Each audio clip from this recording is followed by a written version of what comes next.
Halo,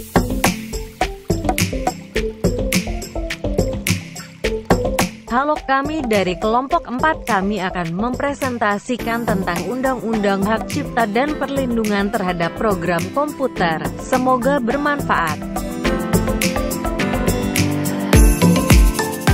Saya akan membahas tentang tinjauan umum Undang-Undang Hak Cipta.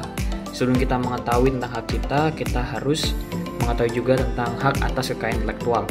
Hak atas kekayaan intelektual atau bisa disingkat HKI terdiri dari dua kata, kekayaan dan juga intelektual. Merupakan suatu hak yang dimiliki oleh seseorang dan memiliki perlindungan hukum. Lalu, intelektual merupakan kecerdasan yang dimiliki oleh seseorang. Dan HKI secara regulatif merupakan sebuah product of mind atau produk dari pemikiran manusia yang dituangkan dalam bentuk karya, cipta, dapat juga disebut karya sastra atau karya seni, seperti itu.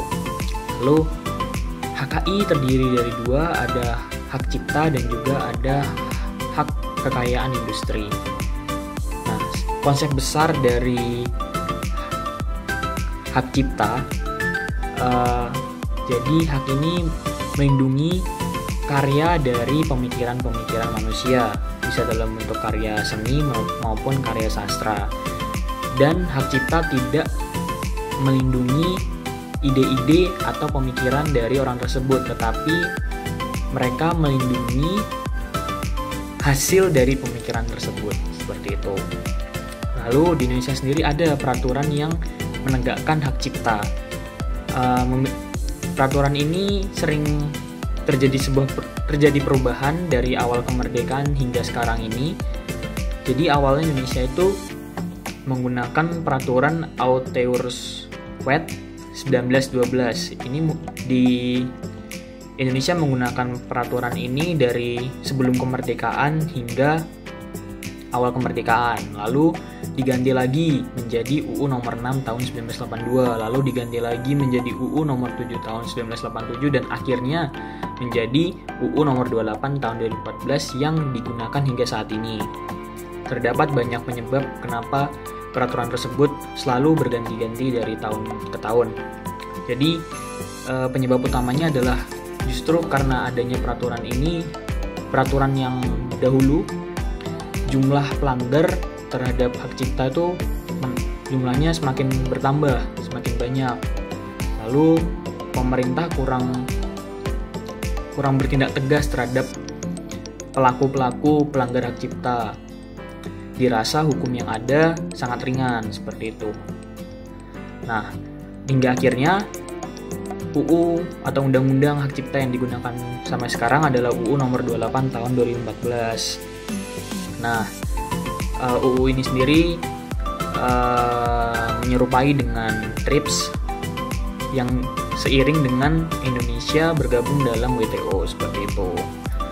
Lalu hak cipta sendiri memiliki sifat-sifat. Ada hak cipta eksklusif, ada hak cipta berkaitan dengan kepentingan umum, ada juga hak cipta yang dialihkan. Jadi hak cipta eksklusif adalah hak cipta itu dimiliki oleh seseorang saja, tidak dapat dialihkan ke orang lain tanpa ada persetujuan dari orang tersebut, seperti itu. Makanya itu dia adalah hak yang eksklusif.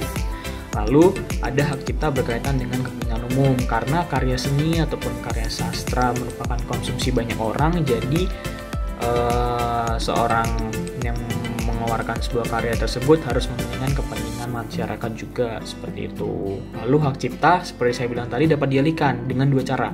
Yang pertama ada dengan transfer atau dengan assignment. Transfer itu bisa dalam bentuk wasiat atau perjanjian tertulis, dan juga bisa dalam bentuk hibah, seperti itu. Nah, kalau assignment itu bisa dalam bentuk waktu ataupun jumlah. Contohnya hak cipta dialihkan ke orang tertentu dalam waktu sekian tahun, seperti itu. Bisa juga dalam bentuk jumlah.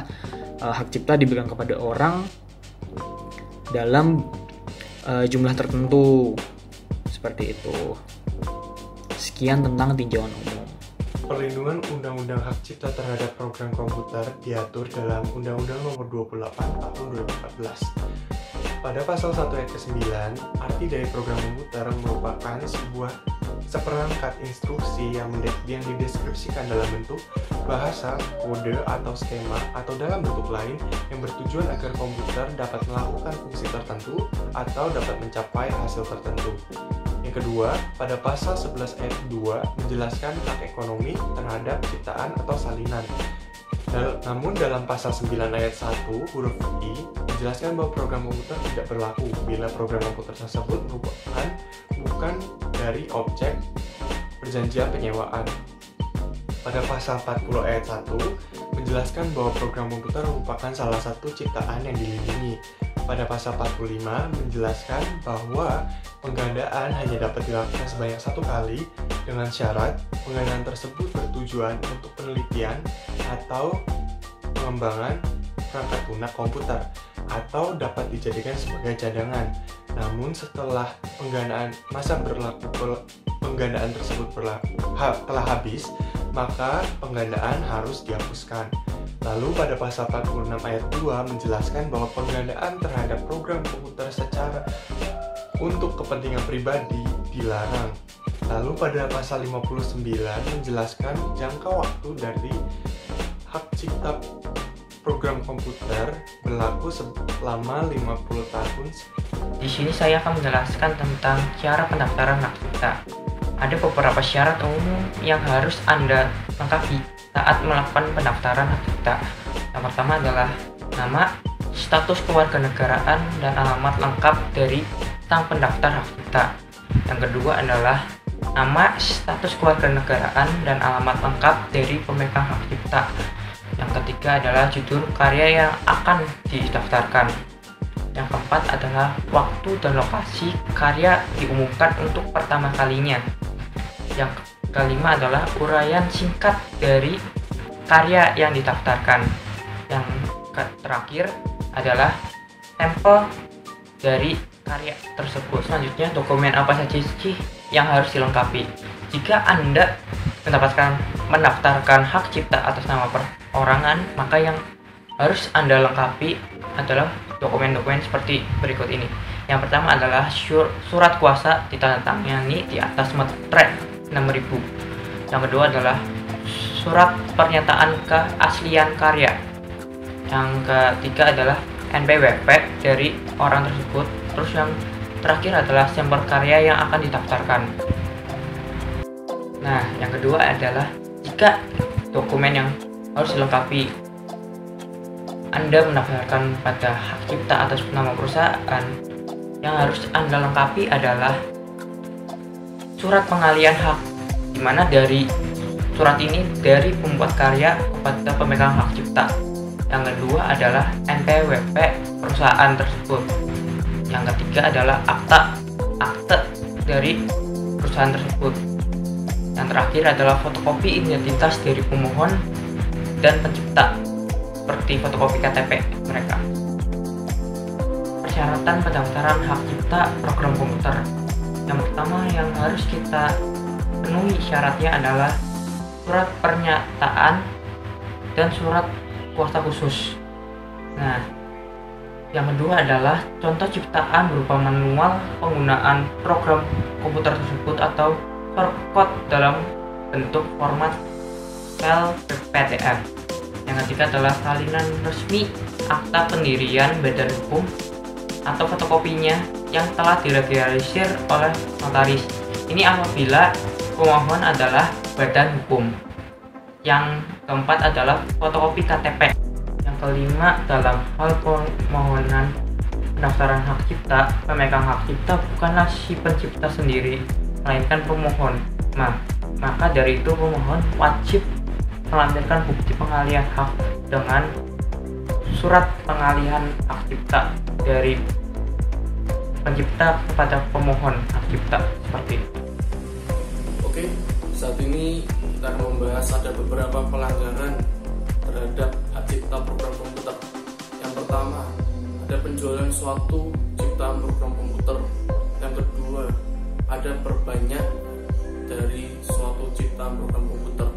ketiga, pengedaran dan penyebaran suatu ciptaan program komputer.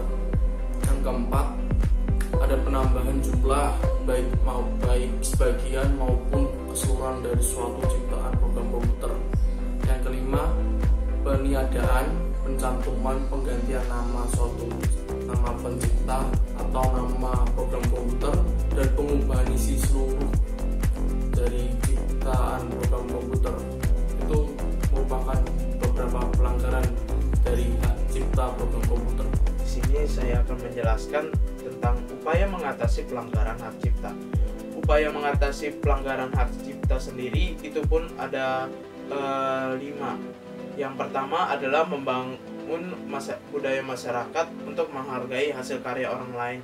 Dengan adanya sikap untuk menghargai karya orang lain, masyarakat tidak akan melanggar hak cipta yang ada, dikarenakan mereka memiliki kesadaran untuk menghargai karya orang lain. Dengan cara mereka tidak membajak, kemudian memperbanyak, kemudian tidak memperjualbelikan secara ilegal atau tanpa izin. Kemudian yang kedua, pemerintah baik instansi-instansi terkait, jajaran penegak hukum, kemudian segenap lapisan masyarakat memerangi pembajakan terhadap karya-karya intelektual. Kemudian yang ketiga, menggunakan program yang memiliki lisensi open source. Lisensi open source sendiri adalah lisensi yang memperbolehkan penggunanya untuk memperbanyak program itu, memperjualbelikannya tanpa membayar sepeser pun kepada perusahaan yang membuat program tersebut. Kemudian yang keempat, dibentuknya undang-undang tentang hak cipta. Dan kita tahu sendiri saat sekarang sudah dibuatnya Undang-Undang Nomor 28 Tahun 2014 tentang hak cipta. Kemudian yang nomor 5, dibentuknya Tim Nasional Penanggulangan Pelanggaran HKI oleh pemerintah.